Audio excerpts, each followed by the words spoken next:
Hello friend! May tanong ako sa'yo. Happy ka na ba bilang isang employee? Okay lang ba sa'yo na magtrabaho ng 8 to 10 hours a day? Sapat na ba ang sahod mo para sa mga gustusin mo sa bahay?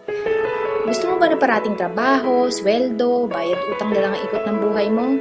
May naiipon ka ba sa pagtanda mo? Friend, may tanong ulit ako sa'yo ha. Isa ka bang OFW na may pamilya sa Pinas? Housewife? Tambay, estudyante o empleyado na gustong mag-business at magkaroon ng extra income? Friend, ano ba ang magandang negosyo na maliit ang puhunan pero sigurado ang kita? Ano ba ang magandang produkto na hindi na kailangang ibenta kasi kusang binibili na ng tao?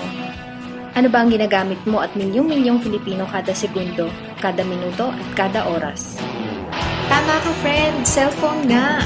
Gusto mo bang malaman kung paano kumita sa income-generating device na yan? Gamitin mo lang ang existing cellphone at existing SIM at makakapag-load ka na sa sarili at sa pamilya mo. Bukod sa discounted ka na sa load, ay may opportunity ka pang kumita mula sa cellphone mo. Paano kung sabihin kung sa halagang 4999 na kapital ay maaari kang kumita ng 900,000 pesos a month? Maaring mangyari yan sa tulong ng V-Mobile. Ang V-Mobile ay nag-umpisa noong April 29, 2008. Ito ay register at legal na nag-ooperate sa 11th, 19th, and 20th floor sa Galleria Corporate Center sa Ortigas. Ang may-ari ng V-Mobile ay ang Penta Capital Corporation, na register under ng Bangko Sentral ng Pilipinas bilang isang financing house ng mga malalaking corporations. Ilan lang ito sa mga clients ni Penta Capital. Bigatin talaga si Penta Capital at ang V-Mobile, no? Pero meron na nga kayang kumita dito sa V-Mobile?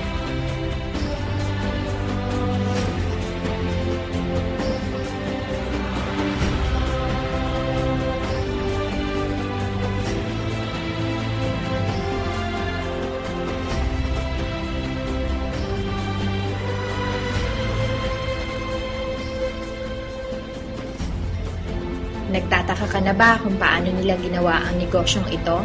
Gusto mo ba na maging katulad nila?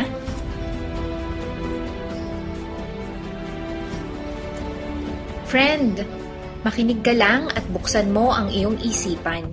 Sa 85 milyong Pinoy cellphone users, 80% nito ay prepaid users na nakakaranas ng hassle tuwing nauubusan ng load.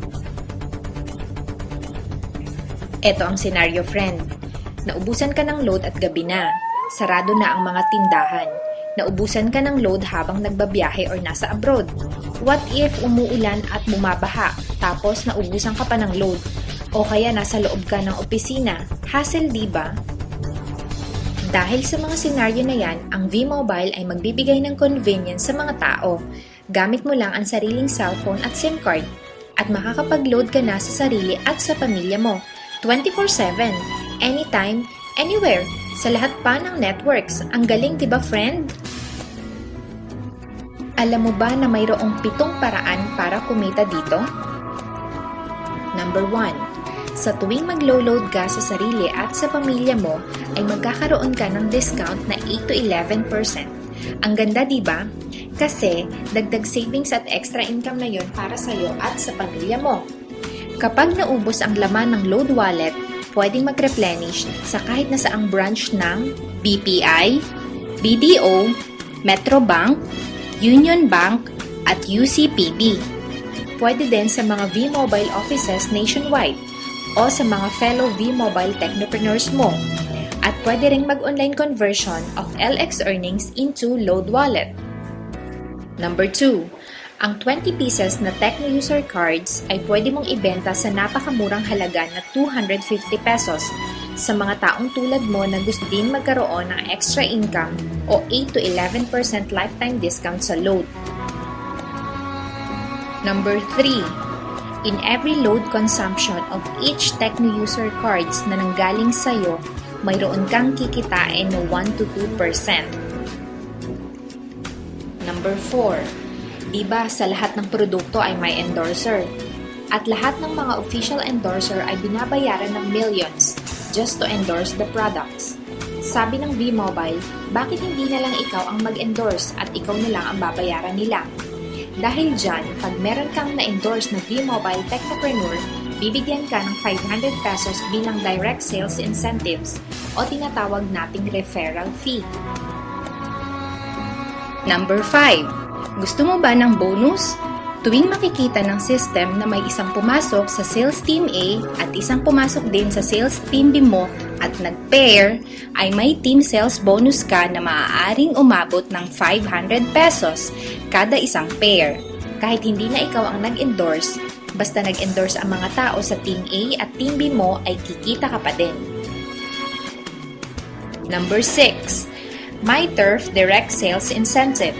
Kung ikaw ay isang Tecno user, kikita ka ng 50 pesos sa first level at 20 pesos override for every subscription sa second up to 8 level. MyTurf Subscription Sales Override.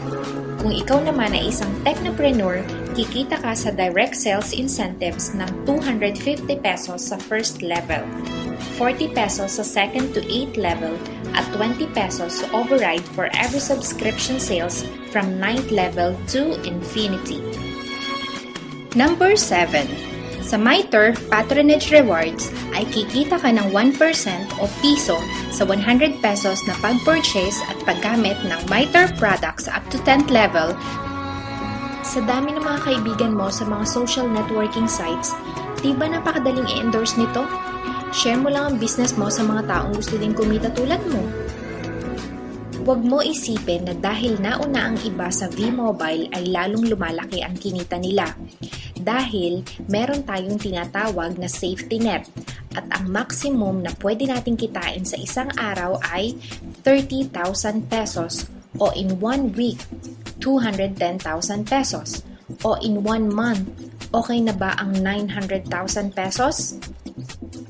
At hindi lang ito sa Pilipinas pwede ha, dahil sa dami ng mga kababayan nating OFW worldwide na tiyak ay gusto na ding magnegosyo. Sa halagang 4,999 na Business Technopreneur Starter Kit, may kasama na tong isang Starter Kit folder, 21 Quick Guide Managing Your LX Account, 21 Quick Guide Replenishing Your LX Account, 21 Quick Guide MyTurf Brochure, 21 Price List Wallet Size, 21 Empower SIMs powered by Smart, 20 Tecno User Cards, 3 Product Guide, 2 V-Mobile Tarpaulins, at isang Technopreneur Card. gusto mo ba na lumaki pa ang earnings mo at malampasan ang 900 a month? Kunin mo ang TriPack. Ito ang best seller sa V-Mobile dahil 3 ang account mo times 3 din ang kikitain mo. O, huwag mo isiping pyramiding ito dahil sa pyramiding, walang product, hindi registered at walang office. Mga bagay na mayroon ang V-Mobile. May hahanapin ka pa ba, friend? Dito lang yan sa V-Mobile. Nagsimula na kami mag-invest sa V-Mobile at nagsisimula na rin kaming kumita. Ikaw, friend, kailan ka sasali?